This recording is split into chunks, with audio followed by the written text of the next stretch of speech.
السلام عليكم ورحمة الله وبركاته. سيصبح الناس في يوم من الأيام يرون شيئا عجيبا جدا يفزع القلوب. ماذا سيحدث؟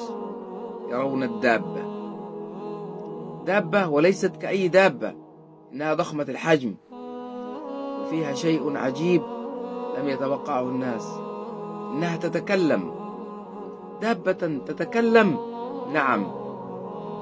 قال الله سبحانه وتعالى في القرآن الكريم: وإذا وقع القول عليهم أخرجنا لهم دابة من الأرض تكلمهم أن الناس كانوا بآياتنا لا يوقنون. تكلم الناس، وقيل أنها تقول للمؤمن يا مؤمن وتقول للكافر يا كافر. سبحان الله، شيء عجيب من علامات الساعة الكبرى. متى سيكون خروج هذه الدابة؟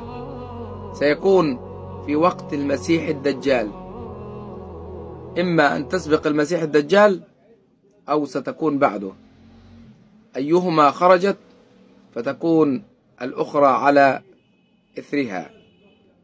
نسأل الله سبحانه وتعالى يا رب أن ينجينا من الفتن ما ظهر منها وما بطن.